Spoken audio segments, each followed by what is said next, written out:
Don't be miserable in advance. Meron kasi tayo mga hindi pa nagiging problema. Pinoproblema na natin eh.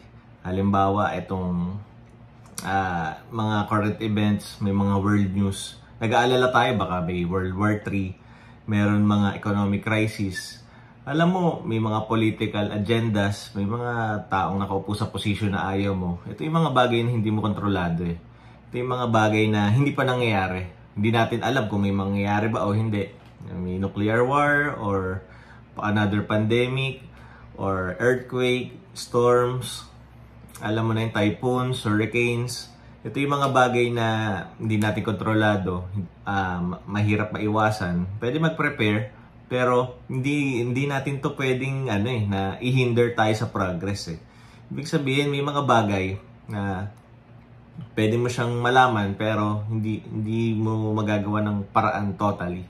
Ang ibig sabihin dito, huwag ka maging miserable in advance na ay, magkakaroon ng economic crisis, hindi na ako mag-i-invest, or oy, magkakaroon ng ganitong political leader, hindi na ako tutuloy sa hindi na ako mag-ibang bansa or magtatrabaho or magsisikap kasi may mga gantong mangyayari na outside of your control. Ang ibig sabihin dito, dapat hindi ka miserable, hindi ka malulungkot na in advance, hindi pa nangyayari. Pwedeng mangyari, pwedeng hindi. Pero bakit ka magiging malungkot or balisa or nag-aalala ka ng advance na sa isang bagay na hindi pa nangyayari? Ulitin ko lang, short lang. Don't be miserable in advance. Itong mga bagay na to out of your control. Syempre yung iba mga nangyayari sa world events, syempre sa sobrang layo natin, di tayo basta-basta makakatulong eh. Yung thoughts and prayers, syempre okay yun, pero hindi ibig sabihin na maghihinder na tayo. Alam mo na wag ituloy mo yung buhay mo, nag-progress ka pa din kahit ano nangyayari sa yun yung news, unless directly affected ka, wag iwasang manood ng news. Kasi kung talagang kailangan mo siyang malaman, dapat mo siya, di ba? Dapat maririnig mo na sa ibang tao yun kasi dahil direkta ka ng matatamaan eh. Pero yung most ng news, 90-95% ng news, hindi mo naman siya kailangang malaman ng agad-agad.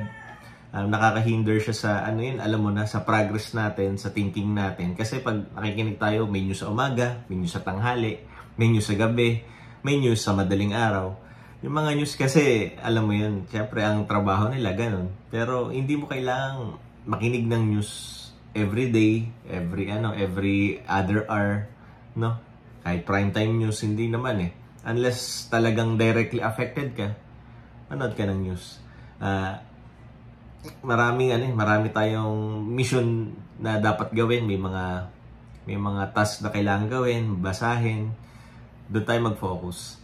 No, syempre, importante entertainment. Pero yung news isang form din ng entertainment, pero isort mo yung necessary sa hindi.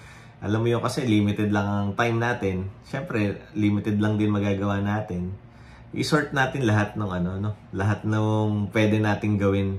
Kasi yung news may masyadong priority. Kasi 'di ba?